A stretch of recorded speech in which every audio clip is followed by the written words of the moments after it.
Hi hello ನಮಸ್ಕಾರ ಸ್ನೇಹಿತರೆ. ಇಲ್ಲಿ ಅರ್ಜುನ ಮಾವನ್ ಮನೆಗೆ ಹೋಗ್ತಿದ್ದಾರೆ. ಅಲ್ಲಿ ರವೀಂದ್ರ ಅವರು ಕೆಲ್ಸಕ್ಕೆ ಹೋಗ್ಬೇಕಾದ್ರೆ ಬೀದಿಯಲ್ಲಿ ಇಲ್ಲಿ ದುಡ್ಡು ಕೊಟ್ಟವ್ರು ಬಂದಿದ್ದೆ. ರವೀಂದ್ರ ಅವ್ರು ಕುತ್ತಿಗೆ ಪಟ್ಟಿಗೆ ಹಿಡಿತಾರೆ.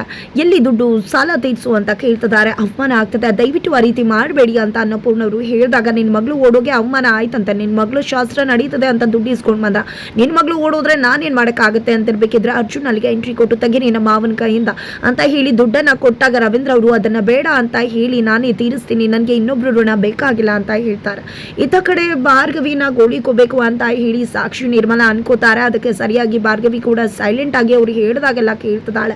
ಈ ಕಡೆ ಸಾಕ್ಷಿ ಅವರು ಭಾರ್ಗವಿ ಸೈಲೆಂಟ್ ಇದ್ದಾಳೆ ಅಂತ ಹೇಳಿ ಇದೇ ರೀತಿ ಇರಬೇಕು, ಹೆಚ್ಚಿಗೆ ಮಾತಾಡಿದ್ರೆ ಕೈ ಕಾಲು ಮುರಿದು ಕಣ್ಣನ್ನು ಕಿತ್ತು ಕೈ ಕೊಡ್ಬೇಕಾಗತ್ತೆ ಅಂತ ಎಲ್ಲ ಹೇಳ್ತಾರೆ. ಕಾಫಿ ಮಾಡ್ಕೊಂಡು ಬಾ ಅಂದಾಗ ಕಾಫಿನೂ ಕೂಡ ಮಾಡ್ಕೊಂಡು ಬಂದು ಕೊಡ್ತಾಳೆ.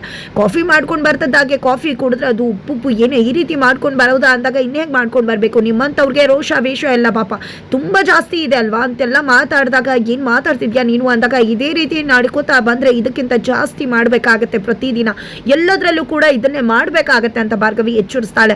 ನಮಗೆ ಉತ್ತರಿಸ್ತಿದ್ಯಾ ಅಂತ ಹೇಳಿ ಹೊಡೆಯೋಕೆ ಸಾಕ್ಷಿ ಮುಂದಾದರೆ ಕೈಯನ್ನು ಇಟ್ಕೊಂಡು ಮುರಿದು ಹಾಕೋಕೆ ಮುಂದಾಗ್ತಾಳೆ ಭಾರ್ಗವಿ. ಇನ್ನು ಮುಂದೆ ನಿಮ್ಮ ಆಟ ನಡೆಯೋದಿಲ್ಲ, ಇಷ್ಟು ದಿನ ಗ್ರಹಣ ಹಿಡಿದ್ಯಾ ಸೂರ್ಯನಂತಿದ್ದೆ ಭಾರ್ಗವಿ ಮೊದಲಿನ ಹಾಗೆ ಆಗ್ತದಾಳೆ. ಇನ್ನು ಮುಂದೆ ಕಾಣೋದು ಭಾರ್ಗವಿ LLB ಮಾತ್ರನೇ, ನಿಮ್ಮ ಆಟ ಇನ್ನು ಮುಂದೆ ನನ್ನ ಮುಂದೆ ನಡೆಯೋದಿಲ್ಲ, ಏನು ಅನ್ಕೊಂಡಿದ್ರ ನೀವು ಅಂದಾಗ ನೀನು ಈ ಮನೆ ಕೆಲಸದವಳು ಅಂದಾಗ ಈ ಮನೆ ಕೆಲಸದವಳು, ನಾನು ಈ ಮನೆ ಸೊಸೆ ಅಲ್ಲಲ್ಲ, ನಾನು ಈ ಮನೆ ಮಾಡ್ರನ್ ಕೆಲಸದವಳೆ, ಆದರೆ ಸಂಧ್ಯಾ ಥರ ಅಲ್ಲ, ನಾನು ಮಾಡ್ರನ್ ಸೊಸೆ ಮಾಡ್ರನ್ ಕೆಲಸದವಳು, ಹೀಗೆ ಇರೋದು ಅಂತ ಹೇಳ್ತಾರೆ. GP ಗೊತ್ತಾದ್ರೆ ಏನು ಮಾಡ್ತಾರೆ ಗೊತ್ತಾ ಅಂತ ನಿರ್ಮಲಾ ಹೇಳೋದಕ್ಕೆ GP ಕತೆಗೆ ನಾನೇ ಅಂತ್ಯ ಆಡ್ತೀನಿ ಅಂತ ಹೇಳಿ ಹೊರಡ್ತಾಳೆ. ಆ ಕಡೆ GP ರೂಮ್ಗೆ ಸಂಧ್ಯಾ ಫೋಟೋನ ಹಾಕಿದ್ದೆ ಬೃಂದ ಮತ್ತೆ ಶ್ಯಾಮ್, ಅದನ್ನ ನೋಡಿದ್ದೆ ರೊಚ್ಚಿಗೆ ಹೇಳ್ತಾರೆ. ಈ ಕಡೆ ಭಾರ್ಗವಿ ಇನ್ನು ಮುಂದೆ ಈ ಕೇಸನ್ನ ನಾನೇ ಮುಂದುವರಿಸ್ತೀನಿ, ಸಂಧ್ಯಾ ಸತ್ತು ಹೋದ್ಲು, ಕೇಸ್ ಕೂಡ ಸತ್ತು ಹೋಗುತ್ತೆ ಅಂತ ಅನ್ಕೊಂಡಿದ್ರಿ ಅಲ್ವಾ, ನೋಡ್ತಾ ಇರಿ ಇನ್ನು ಮುಂದೆ ಏನು ಮಾಡ್ತೀನಿ ಅಂತ ಭಾರ್ಗವಿ ಹೇಳಿದೆ. ಎಲ್ಲರನ್ನು ನಡಗಿಸ್ಬಿಡ್ತಾಳೆ. ಅದ್ರ ಜೊತೆಗೆ ಇಲ್ಲಿ ಬೃಂದ ಭಾರ್ಗವಿಗೆ ನೀನೇನಾದ್ರೂ ಕೇಸ್ ಹೋದ್ರೆ ಅರ್ಜುನ್ ಕಂಡೀಷನ್ ಕೂಡ ಹಾಕಿದಾಗ ಖಂಡಿತ ಸರಿ ಆಯಿತು ಅಂತ ಹೇಳಿ ಭಾರ್ಗವಿಯ ಕಂಡೀಷನ್ಗೆ ಒಪ್ಕೋತಿದ್ದಾಳೆ. ಅದರ ಜೊತೆಗೆ